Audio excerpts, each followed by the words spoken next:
नमस्कार दोस्तों, आज की वीडियो में हम बात करने वाले हैं कि झारखंड करंट अफेयर्स कहां से पढ़ें, साथ ही साथ कौन से टॉपिक पढ़ें और कब तक का पढ़ें। ये तीन सवाल आपके मन में जो है बहुत इंपॉर्टेंटली जो है हिट कर रहा है। एक सवाल ये भी मन में है कि सर योजनाएं से सवाल आता है, झारखंड की योजनाएं कहाँ से पढ़ें योजनाओं को, ठीक है, उस पर भी हम बात करेंगे। और देखिए यहाँ पे योजनाओं की बात करें तो मेरी यहाँ पे वीडियोस भी यूट्यूब में आने वाली है और मैं ऑलरेडी झारखंड जीके की जो है क्लासेस भी ले रहा हूँ एनालाइज फॉर यू ऐप पे। जरूर जुड़ें, लिंक डिस्क्रिप्शन में डाल दूंगा। एनालाइज फॉर यू ऐप जरूर डाउनलोड करें, ठीक है। हालांकि यूट्यूब में भी मैंने बोला कि फ्री में भी मैं आपको चीज़ें बताऊंगा, ठीक है। तो चलिए सबसे पहले बात कर लेते हैं कि कहाँ से सवाल आते हैं।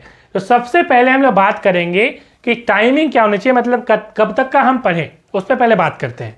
तो कब तक का पढ़ेगा मतलब ये है कि आपको क्या करना है कि फाइनेंशियल ईयर से कम स्टार्ट करनी है, मतलब अप्रैल मई 2022 से लेकर अभी आपका जुलाई अगस्त जब आपका एग्ज़ाम होता है उसके एक महीना पहले तक का जो है आपको पढ़ना है। तो जब भी आप एग्ज़ाम आपका डेट है उसको आप देख लीजिए, उसका एक महीना पहले का आप जो है पढ़िए। पहली तो ये टाइमिंग हो गई, ठीक है, मतलब पिछला एक साल से ज़्यादा का आपको पढ़ना है, 1 से 1.5 साल पिछला आपको पढ़ लेना है, पहली चीज़। दूसरी चीज़ यहाँ पे सवाल ये उठता है कि सर टॉपिक्स कौन सा पढ़ें। तो टॉपिक्स में आपको पढ़ना क्या है, तो सबसे पहला जो महत्वपूर्ण टॉपिक है वो है बजट, ठीक है। उसके बाद है इकोनॉमिक सर्वे, ठीक है। अब देखिए ये आप टॉपिक पढ़ेंगे तो क्या फ़ायदा होगा, मैं इसको करवाऊंगा अभी, ठीक है।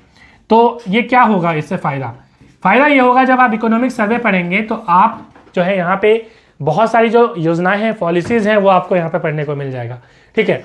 तो सवाल ये पूछा जाता है कि सर योजनाएं कहाँ से पढ़ें। इकोनॉमिक सर्वे का आप यूज़ कर सकते हैं योजनाओं को पढ़ने में। हालांकि बहुत सारी योजनाएं आपके न्यूज़ के पटल में भी आ जाती हैं, बहुत सारी करंट अफेयर्स जो है उसमें भी आपको न्यूज़पेपर वगैरह पढ़ रहे होंगे तो बहुत सारी चीज़ें वहाँ से भी कवर हो जाती हैं और मैं वीडियोज़ भी बनाऊँगा तो वहाँ से भी कवर हो जाएंगी। तो बजट इकोनॉमिक सर्वे आप खुद से पढ़ें तो कर सकते हैं। तीसरी चीज़ आपको क्या करनी है, फॉरेस्ट रिपोर्ट आपको पढ़नी है। फॉरेस्ट रिपोर्ट से सवाल आते हैं तो सीधा आप फॉरेस्ट रिपोर्ट पढ़िए, ठीक है, आप वहाँ से भी कर सकते हैं। हालांकि मैंने जो 1 पढ़ा है उसमें फॉरेस्ट रिपोर्ट के बारे में बताया, जो डेटा इंपॉर्टेंट है वो मैंने ऑलरेडी करा दिया है एनालाइज फॉर यू ऐप पे, ठीक है। ये इंपॉर्टेंट हो गई।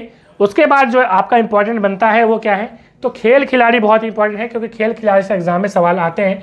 तो खेल खिलाड़ी जो है देखिए यहाँ पे, ये खेल खिलाड़ी और स्पेशली झारखंड के जो खेल खिलाड़ी हैं वो इंपॉर्टेंट हो जाते हैं, झारखंड यदि किसी को अवार्ड मिला तो। उसके बाद अवार्ड से सवाल पूछे जाते हैं, पुरस्कार, राष्ट्रीय और अंतर्राष्ट्रीय पुरस्कार, और खासकर झारखंड में यदि किसी को पुरस्कार मिला है तो वहाँ से ज़्यादा सवाल पूछे जाते हैं। बुक निकालो। उसके बाद हम बात करें तो आप पुस्तक जो है, बहुत सारे राइटर हैं उनसे सवाल एग्जाम में पूछता है, और खासकर झारखंड का भी पूछता है। सीजीएल में तो देखेंगे आप, एक तो झारखंड के राइटर के बारे में पूछता है, इंडियन जो पूरे राइटर हैं इंडिया लेवल के उसके बारे में पूछता है। तो ये दोनों ही इंपॉर्टेंट हो जाती हैं, ठीक है। तो ये तो हो गई। उसके बाद हम लोग बात करें तो आपको जो है जो पॉलिटिकल सिस्टम है, जो पॉलिटी आपने झारखंड में पढ़ा है, जैसे हम हाईकोर्ट की बात करते हैं, हम बात करते हैं मुख्यमंत्री के बारे में, राज्यपाल के बारे में, ठीक है। उसके बाद हमारा एडवोकेट जनरल के बारे में, ठीक है। इतना आपको जो है अच्छे से पढ़ना, विधानसभा के बारे में, ठीक है। हमने जो है ऐप में तो करवा ही दिया है, जो नहीं आपने ज्वाइन किया है उनके लिए मैं बता दूं, आप इतना जो है अच्छे से करंट को पढ़ लीजिए। जैसे एग्जाम्पल के तौर पर झारखंड के अभी राज्यपाल कौन है, सीपी राधाकृष्णन, कितने राज्यपाल हैं, कितने मुख्यमंत्री हैं, इस प्रकार के एग्जाम में सवाल पूछता है। कौन से क्षेत्र से यदि मुख्यमंत्री हैं तो विधायक कहाँ से हैं, इस प्रकार के सवाल एग्जाम में पूछता है, ठीक है। इसको आपको दिमाग में रखना है। एडवोकेट जनरल अभी कौन है, सेक्रेटरी कौन है हमारे, ठीक है, सुखदेव सिंह जी हैं। इस प्रकार से आपको दिमाग में चीज़ें रखनी है। तो ये हो गया करंट अफेयर्स का जो है कुछ इंपॉर्टेंट टॉपिक जो आपको दिमाग में समझ में आ गया। तो कहाँ से करने हैं, सोर्स के बारे में बात करें तो सोर्स तो मैं आपको यहाँ पे करवाऊंगा, साथ ही साथ इकोनॉमिक सर्वे और बजट जो हमने बोला। उसके बाद जो फर्स्ट रिपोर्ट है वो इंपॉर्टेंट जो है आपके टॉपिक्स हैं, इंपॉर्टेंट वहाँ पे सोर्स हैं, उससे आप आराम से कर सकते हैं। और बहुत सारे यूट्यूब चैनल में भी जो है कई लोगों ने बनाया तो उसको भी आप देख सकते हैं। हालांकि मेरी फाइनल वीडियो भी जो है बहुत जल्द इसमें आने वाली है, शुरुआत में इसी पे अब करने वाला हूँ। तो कोई भी डाउट हो कमेंट करके पूछिएगा। मिलेंगे नेक्स्ट वीडियो में। Thanks for watching.